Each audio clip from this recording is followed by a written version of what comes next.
तर तिकडे राजापुरातील पुरामध्ये अडकलेल्या 56 नागरिकांना पोलिसांनी वाचवलेलं आहे। 5 तासांच्या रेस्क्यू ऑपरेशन नंतर आता लोकांना बाहेर काढण्यात आलंय। राजापूर बाजारपेठेमध्ये पुराच्या पाण्यामध्ये हे नागरिक अडकलेले होते आणि या सर्वच नागरिकांना आपत्ती व्यवस्थापन विभाग असेल, स्थानिक पोलीस असतील, त्यांनी बोटीच्या सहाय्याने पाण्याबाहेर काढलेलं आहे। जवळपास 56 जणांचं रेस्क्यू या ठिकाणी करण्यात आलंय। तर सकाळची राजापूर परिसरामधील ही दृश्य आपण पाहतो आहोत।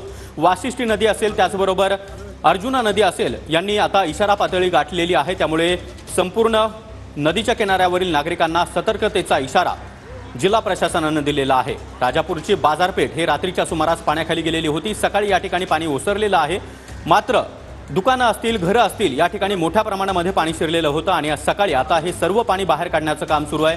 पाण्यामुळे आलेला चिखल देखील दुकानांमधून, घरांमधून बाहेर काढण्याचं काम इथले नागरिक करतात। तर राजापूर बाजारपेठेमध्ये अडकलेल्या 56 लोकांना रात्रीच्या सुमारास वाचवण्यामध्ये यश आलेलं आहे। बोटीच्या सहाय्याने अडकून पडलेल्या सर्वांनाच पोलीस प्रशासन, त्याचबरोबर स्थानिक आपत्ती व्यवस्थापन विभागाच्या जवानांनी बाहेर काढलेलं आहे। तर सकाळची 9 वाजताची ही दृश्य आहेत। वाशिष्ठी नदी असेल, त्याचबरोबर अर्जुना नदी असेल, यांनी आता इशारा पातळी गाठलेली आहे। रस्त्यावर देखील मोठ्या प्रमाणामध्ये पाणी साचलेलं आहे आणि या नदीचं पाणी आता किनाऱ्यावरच्या गावांमध्ये देखील शिरायला सुरुवात झालेली आहे। त्यामुळे नागरिकांनी सतर्कता बाळगावी असं आवाहन प्रशासनाकडून करण्यात आलेलं आहे। तर ही रात्रीची दृश्य आपण पाहतो आहोत। राजापूर बाजारपेठेमध्ये अडकून पडलेले नागरिक जवळपास 56 जणांना पोलिसांनी आणि स्थानिक प्रशासनानं रेस्क्यू करत सुखरूप बाहेर काढलंय।